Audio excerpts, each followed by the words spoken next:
Alrighty, madam. It was wonderful seeing you. We're going to talk about a couple things on this video, and they might be a little bit crazy, but they're going to all make sense to you in the end. Also, these videos you will have for quite a long time. What we spoke about today was this, the treble clef. In the keys on the piano, we've got a bunch of different notes. We happen to know that when we play the note right underneath the two black keys, that's a C. No matter where we go to and do that, those are C's. But only one is the middle C. That would be this one, meaning it has a very special designation on every piece of sheet music. There's a small bar going through that note, which is the C note, and it sounds like this. And when we see that small line called a ledger line going through the bottom, or underneath the bottom of the staff here, S-T-A-F-F, or a stave, we know that this note that's filled in is a quarter note and that it is worth one beat, meaning out of 4, 1, 2, 3, 4, there are 3 notes per measure, meaning in this lined area, the staff, to this bar, marking that that's a single measure, that's another measure, that is a third measure, and that is a fourth measure, there are a total of 4 notes, or 5 notes actually. We have a C, which is played on the first beat. So if we had 1, 2, 3, 4, it would sound like 1, 2, rest. There isn't a fourth beat, so we would have to count it with 3 notes. 1, 2, 3. 1, 2, 3. We play the first note with our first finger, which is the thumb, and then we play the second note with our pointer finger, which is the D, and then the third beat in the measure goes to a rest, meaning 1, 2, 3. 1, 2, rest. The next measure is exactly like the first measure, although it doesn't have a C to a D, it now has a D to an E. Now remember, all the names of all of these notes are natural, meaning you're not going to have a C sharp or a D sharp. All of them will be in the structure of the C major scale that we've already been putting together.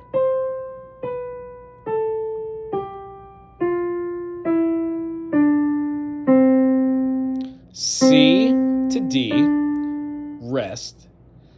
D to E, rest. E to F, rest.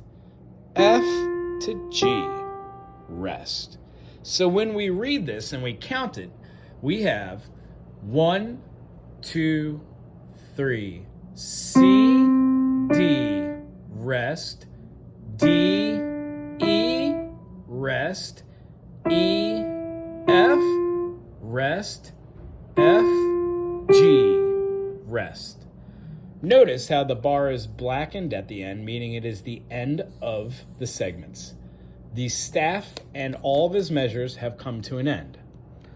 When we have a staff and another staff tied together with a line, both hands are played at the same time, as in this example. For now, these measures should be played separately. If we were to play the hands on the left hand, the bass clef, meaning the note that those 2 dots surround, is the F clef, the bass clef. The G clef is the treble clef. If you were to count up 5 notes from C, you would have C, D, E, F, G. Notice how the little bullseye is right on the G.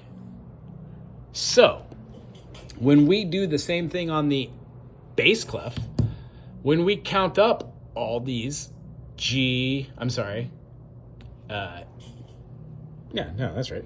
G, A, B, C, D line, E space, F line. So right above the F line would be the G, thusly making another octave. Ta-da! I know these seems a little bit weird, but guess what? When you play one triad right here, 9 times out of 10, the left hand is going to be playing octaves or a fifth or a fourth or a third, all of which are harmonies. When you have one note plus another note, becomes a harmony, and then 3 notes, as you know, becomes a triad. So what we did today was we had fun drawing these kind of ideas and concepts out. The concept that I wanted you to see, that was the easiest way to see this, is there are 3 types of notes. One is called a natural note, which we dubbed natch. Natural, sharp, and then flat. Each one of these has its own specific way of being drawn. You can draw them in segments,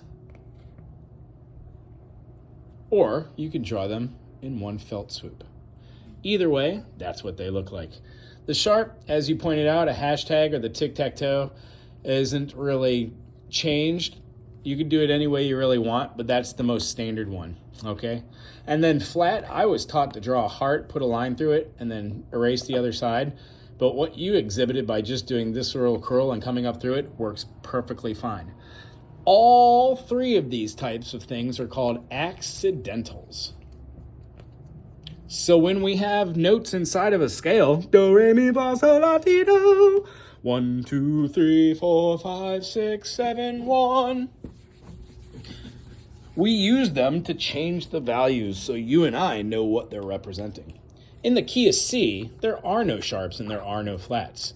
So we have C, D, E, F, G, A, B, C.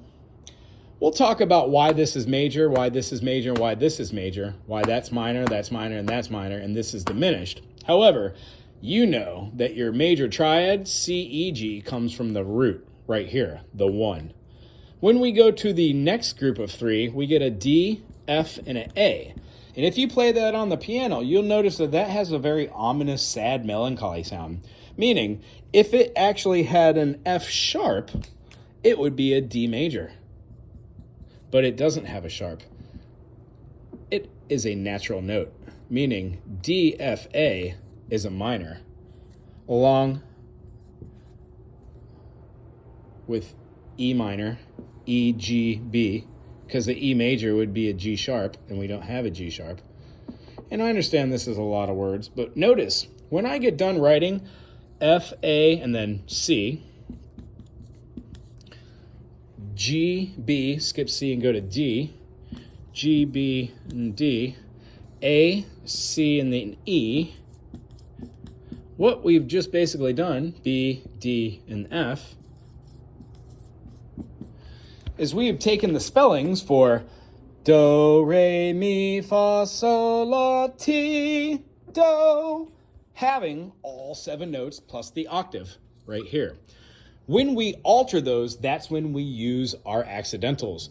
Do, re, mi, fa, sol, la, ti, do, re, mi, fa, sol, la, ti, do.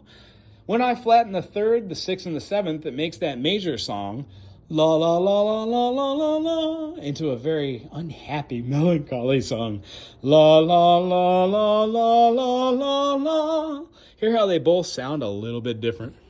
So what we did today is we're just talking about these things. I know that you don't know what I'm talking about. However, the more we talk about this, the more we will. Great job today drawing your treble clef. Ooh. Great job today drawing your bass clef. Your natural note, your sharp note, your flat note. We also talked about 3/4. There are 3 notes per measure, and the quarter note gets the beat.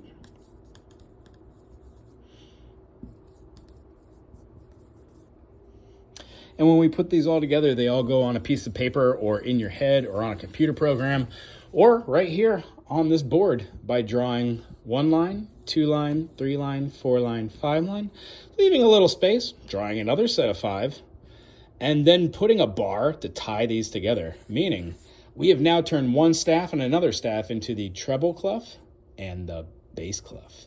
Meaning, I could draw a line right here, put a C, skip a line, put a note, skip a line, put a note, and that's my C major chord. If I wanted to, I could count down from F and go F, E, D, and then C, and put a note right here in my bass clef. When I have these all tied together, that makes a pretty powerful chord. From there, we just add on different chords. If I saw this in a measure because it's not filled in, I would know that all of these are going to be half notes because they're tied together. If they weren't tied together, they would be whole notes, and it would last for 4 beats. Blanc.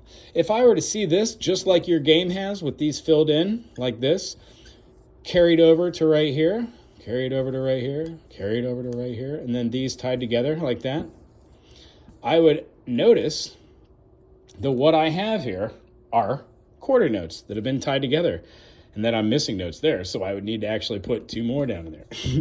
Long story short, what we're doing right here is we're getting a good idea on how to write music. You already know some notes from your game, and we're going to discuss those later. I just want to make sure that we're having fun and that we're understanding a little bit more each time we get together, all right? So next week when we get together, we're going to try this piano exercise by playing the C to the D and a rest. D to the E and a rest. E to the F and a rest. And then the F note to the G note. All natural notes, and it looks like this. Middle C, D, rest. D to E, rest. E to F, rest. And then F to G, rest. Using all 5 of our fingers. It was wonderful seeing you today. I'm so very looking forward to seeing you for a full hour next week.